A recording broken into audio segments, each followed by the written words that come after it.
हर कहानी की जाहिर है एक शुरुआत होती है।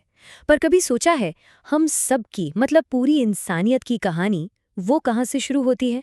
आज हम उसी बुनियाद की कहानी में उतरने वाले हैं जो हमें सीधा हमारी जड़ों तक ले जाएगी। तो सवाल यही उठता है कि आखिर हम सबकी कहानी शुरू कहाँ से हुई। देखिए, एक परंपरा ये मानती है कि इसकी शुरुआत किसी भीड़ या समाज से नहीं हुई, बल्कि एक अकेले शख्स से हुई।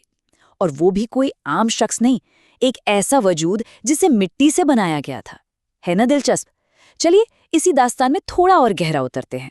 तो हमारी कहानी का पहला पड़ाव है पहले इंसान की रचना, एक ऐसी शुरुआत जो जमीन से मतलब मिट्टी से जुड़ी है। इस पूरी कहानी के जो हीरो हैं वो हैं हजरत आदम। इस्लामिक परंपरा के मुताबिक उन्हें ही दुनिया का पहला इंसान और पहला नबी माना जाता है। वो एक शख्स जिनसे पूरी मानव जाति का सिलसिला शुरू हुआ।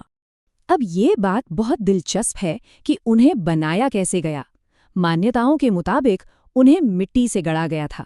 और सिर्फ इतना ही नहीं, दिन भी बड़ा खास था, जुम्मे का दिन। तो ये सिर्फ एक शुरुआत नहीं थी, ये एक कह सकते हैं एक पवित्र शुरुआत थी, जहां कुदरत और दिव्यता दोनों एक साथ हामिल। और बस यहीं से कहानी में एक बहुत बड़ा मोड़ आता है। बनाने के बाद अब एक सफर शुरू होता है, एक अनजान दुनिया की ओर।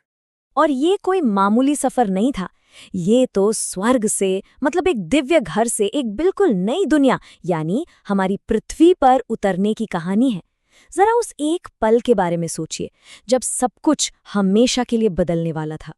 तो अब हम सफर से आगे बढ़कर उस लम्हे पर आते हैं जब वो पहुंचे, और ये कहानी को एक असली जगह से जोड़ता है। जब वो पृथ्वी पर पहुंचे तो किसी शहर या आबादी में नहीं, बल्कि एक अकेले ऊंचे पहाड़ की चोटी पर उतरे। सोचकर देखिए, एक विशाल खाली दुनिया और उस पर एक अकेला इंसान, कितना जबरदस्त मंजर रहा होगा। और पता है सबसे कमाल की बात क्या है? वो पहाड़ आज भी मौजूद है। जी हाँ, उसे कोहे आदम या एडम्स पीक के नाम से जाना जाता है, और ये आज के श्रीलंका में है। ये बात इस पुरानी कहानी को सीधे हमारी आज की दुनिया से जोड़ देती है। ऐसा लगता है जैसे इतिहास और भूगोल दोनों एक हो गए हों। चलिए अब कहानी के आखिरी हिस्से पर आते हैं, जहां ये दास्तान एक इंसान से बढ़कर पूरी इंसानियत की शुरुआत की कहानी बन जाती है। लेकिन हजरत आदम अकेले नहीं थे, उनके साथ थी बीबी हव्वा, जिन्हें पहली महिला माना जाता है। और इन्हीं दोनों से पूरी इंसानियत का सिलसिला शुरू हुआ।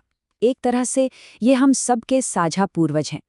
और बस यही वो पल था, उनके जमीन पर आने को ही पृथ्वी पर इंसानी इतिहास की, मानवता की पहली सुबह माना जाता है। ये वो लम्हा है जहां से हम सबकी कहानी असल में शुरू होती है। और आखिर में ये पूरी कहानी हमें एक बहुत गहरे सवाल के पास लाकर छोड़ देती है। एक जैसी शुरुआत की ये कहानियां, चाहे वो किसी भी परंपरा से आई हों, ये आज हम इंसानों के बारे में हमारी समझ को, हमारे आपसी रिश्तों को कैसे एक शक्ल देती हैं। सोचने वाली बात है ना?